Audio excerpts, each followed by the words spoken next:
Do you know how difficult it is to admit when you're wrong? I'm just going to share that I was working on one of my projects um, here the other day, and I decided to record a video specifically around me being wrong about that particular project. And it's going to post, I don't know when. So this video will probably come well after that video posts. But suffices to say, I did a thing where I felt that, hey, I've got a pretty good handle on this. I think I know what I'm doing here. And I got into it several hours into it and ultimately was not getting the results. In fact, this is an AI focused thing. So AI is not forgiving. Generative artificial intelligence is just simply not going to give you or me a pass. And I was running into roadblock after roadblock. And it finally dawned on me, you know what? I was doing it wrong. I was doing it wrong. In fact, that's the USB cable hitting the floor. Clearly, it knew I was doing it wrong too.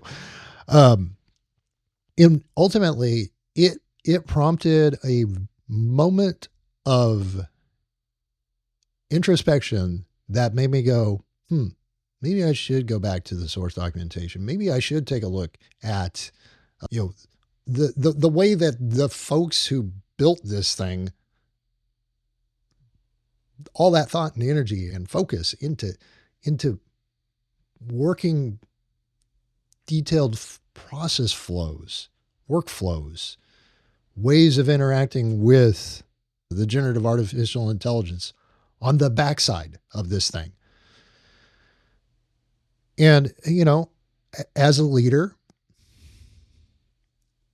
I decided to create transparency and be fully honest on video for the world to see and to show where I had screwed up. And as a leader, admitting mistakes is not a bad thing.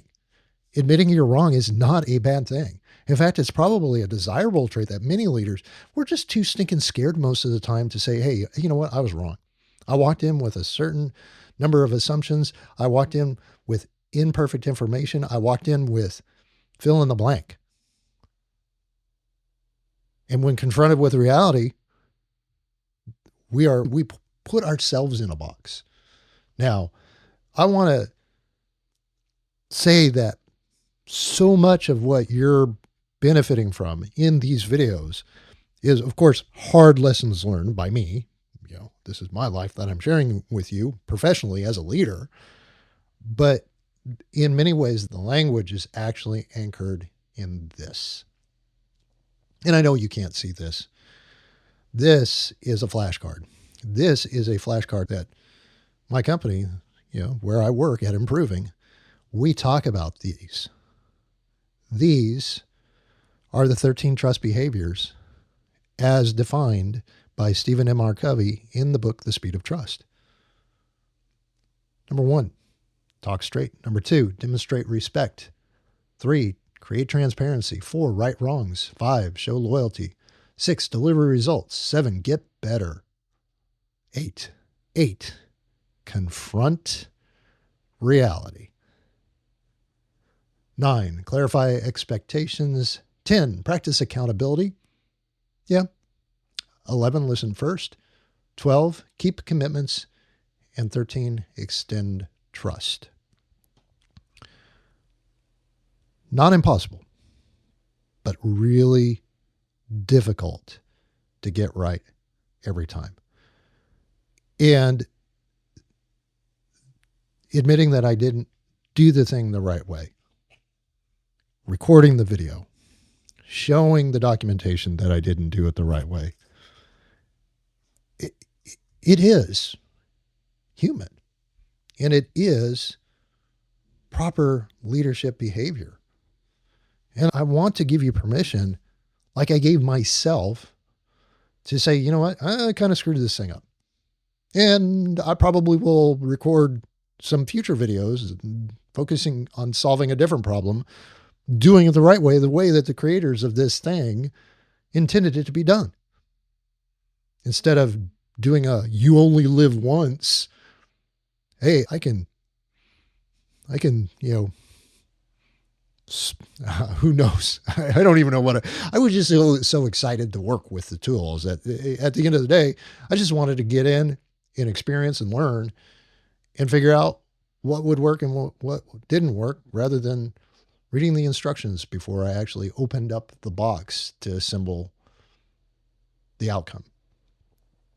And it's like trying to build Legos without ever looking at the diagram for what you're trying to build. And being willing to admit that, hey, you know what? I learned something here.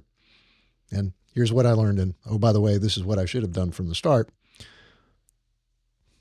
There's humility in that, but yet there's relatability. There's approachability. There's an acknowledgement of fallibility. I could just go on with a list of abilities that, are associated with this. And it removes a bit of the distance that people who look up to us might sense or might have in their conception of us when we can admit that we're wrong as leaders. And that's the best part of it, is the human to human connection that can be established when you're the one who is influencing the work being done and the outcomes being achieved and the goals being set and the targets. When you can come back and you can say to your team, you know what? Didn't work out as well as I'd hoped. And here's the reason why, or reasons why. And here's what we can do to fix that. Does anybody else want to join me in that journey of making this thing right? Righting the wrongs. So, there you go. Another life lesson learned. Brought to you by Tim Unscripted.